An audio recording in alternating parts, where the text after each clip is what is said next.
Uh, Good evening, folks. At least it's evening here.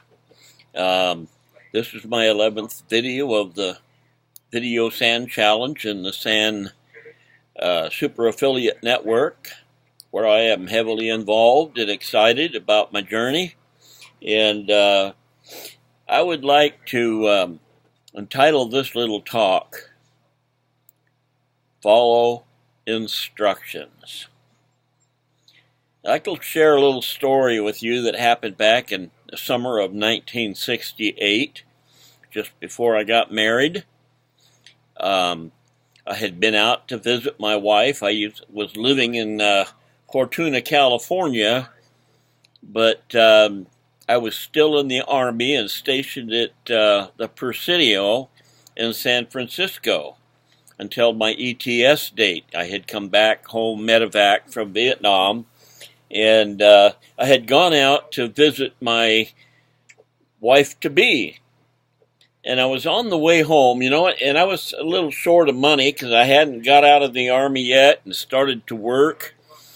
And my tires on the back of my car, they were all right in dry weather, but they were getting a little bald in the center.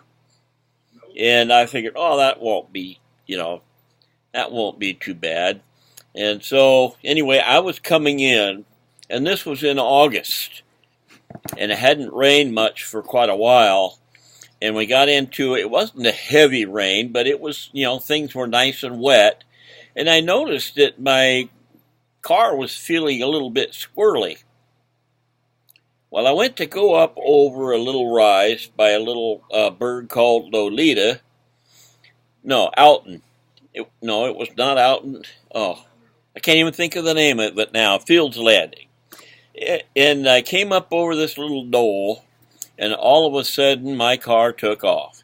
I mean, it was just like I was on ice. I had absolutely no control.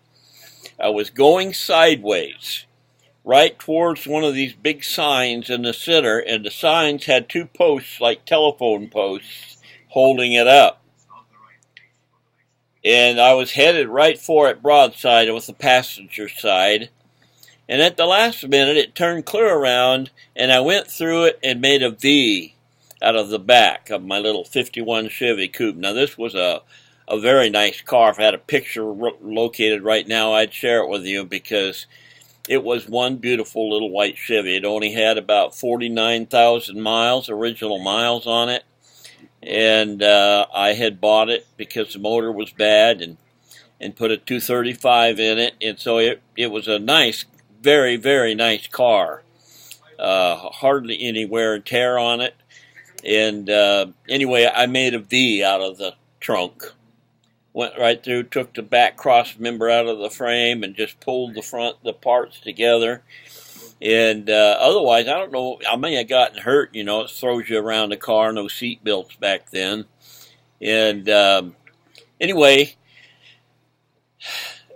make a long story short, I went on home. I had to buy another car for $20, a body, a 54 Chevy Bel Air. Nice body, no hood, no motor or transmission.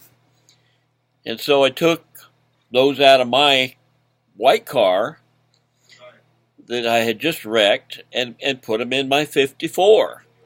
In the 54 that I bought. Can you imagine buying today a 54 Bel Air Chevy, two-door Hart, that light blue and white, for $20? Well, my dad used to have a car like that, and it had been pulled around and his property, the kids rode in it, it was all scratched up, but it was blue. So I polished it all up and put it on there. And anyway, why was it that I wrecked that car?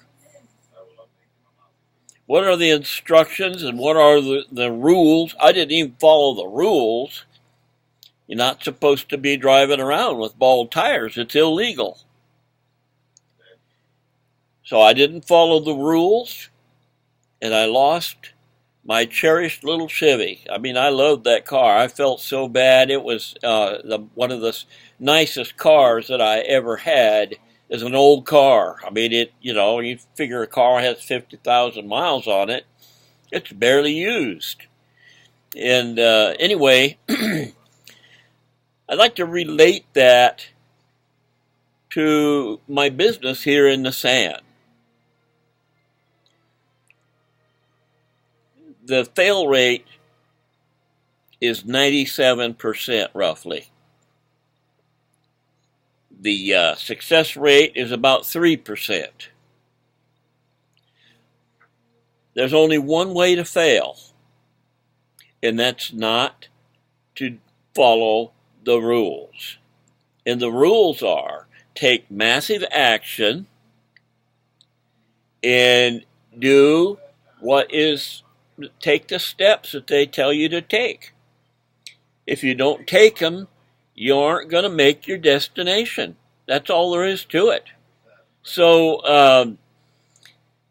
I'm a little bit behind because I procrastinated and I didn't do it, but I'm catching up. Well, you don't catch up. I'm behind, but I'm about ready to take off so I don't get any further behind. I've got people working with me to get me going here, and it's getting exciting, but I didn't follow the rules, did I? Some of the rules are take massive action consistently. I didn't follow the traffic rules, and so I crashed. And many people don't follow the rules and don't take action, and they crash in the internet marketing business. It's just that simple. The only way that you don't make it is if you don't do what, they give you step-by-step instructions. You can't help but make it. It's up to me, it's up to you, if you join something like that, to make it. They can't force you to do it. They can tell you how it can be done, and many are doing it, but many more are failing. And so I just like to use that little story for an illustration of what happens when you don't follow the directions, you don't follow the rules. So that's it for the tonight, folks. And if you're interested in checking this out, I think it's only $1 to check it out, go clear through the training, and then you can get your $1 back if it hasn't been 30 days. And it's just a very simple way to do it. You can check it out very thoroughly that way. And it only costs you $1, and you can get that $1 back. So anyway, push the link below this video if you're interested, and we'll talk to you next time on the 12th one. Bye.